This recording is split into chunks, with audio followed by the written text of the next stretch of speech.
নমস্কার বন্ধুরা, শাশুড়ি বৌমার কিচেনে আপনাদেরকে স্বাগত জানাই। আজকে আপনাদের সাথে একটা নতুন রেসিপি শেয়ার করব। ধনেপাতা ফুলকপি দিয়ে কারি। আমি দেখুন ফুলকপি গরম জলে নুন দিয়ে সিদ্ধ করে নিয়েছি, আর ধনেপাতা নিয়েছি, লেবু নিয়েছি, আর আস্ত গরম মশলা নিয়েছি। এখানে আছে লং, এলাচ, দারচিনি।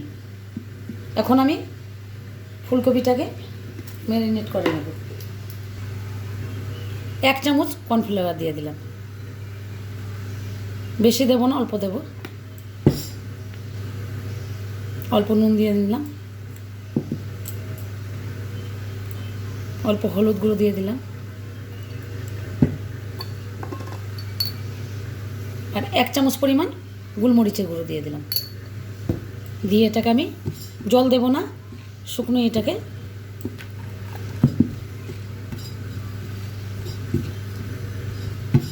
মাখিয়ে নেব।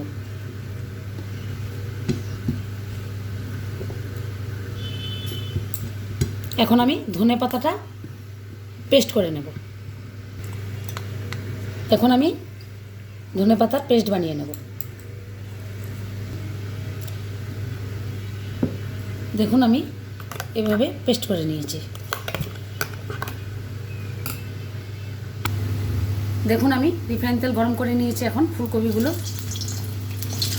ভেজে অল্প অল্প ভেজে, বেশি ভাজবো না, অল্প ভেজে তুলে নেব।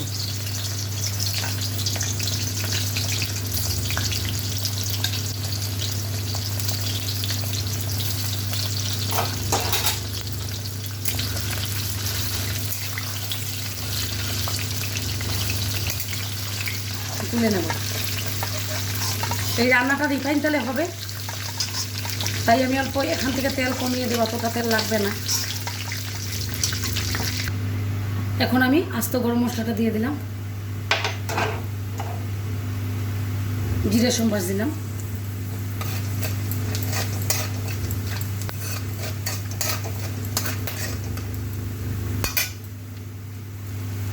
এখন আমি টমেটো বাটাটা দিয়ে দেব।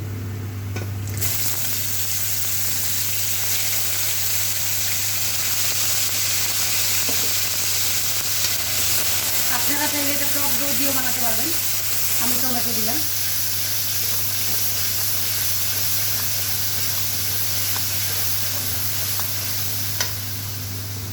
এখন আমি 1 চামচ পরিমাণ হলুদ গুঁড়ো দিলাম,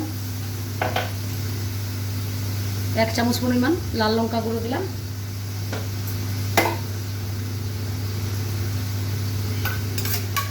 1 চামচ পরিমাণ জিরে ধনে বাটাটা দিয়ে দিলাম।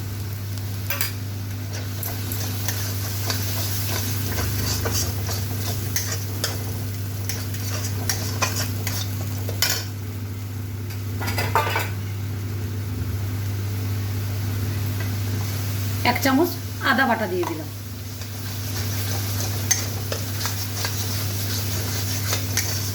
মশলাটাকে ভালো করে কষিয়ে নেব। এখন আমি ধনেপাতা বাটাটা দিয়ে দেব। অল্প জল দিয়ে মিক্সিটা ধুয়ে দিয়ে দেবো। জল মিক্সিটা ধুয়ে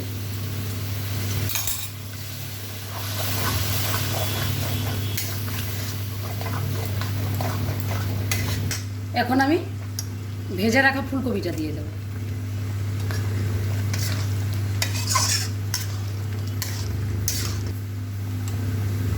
নুনটা দিয়ে দিলাম,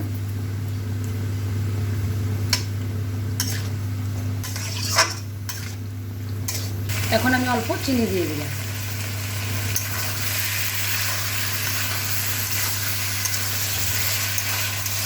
আপনারা এটা রুটি, পরোটা, ফ্রাইড রাইস সাথে খেতে পারবেন, দারুণ লাগে। আমি 1 চামচ ভাজা মশলা দিয়ে দিলাম।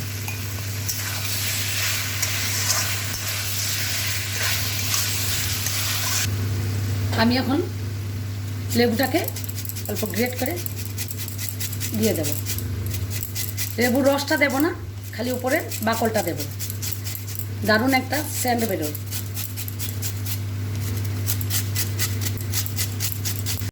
কমপ্লিট। 1 চামচ ঘি দিয়ে দেব। উপর থেকে ধনেপাতা কুচিটা দিয়ে দেব।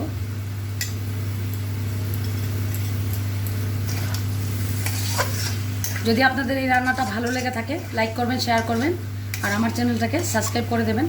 আর আপনারা বাড়িতে আগে বানিয়ে খেয়ে দেখবেন, তারপরে আমাকে কমেন্ট করে জানাবেন কীরকম হলো।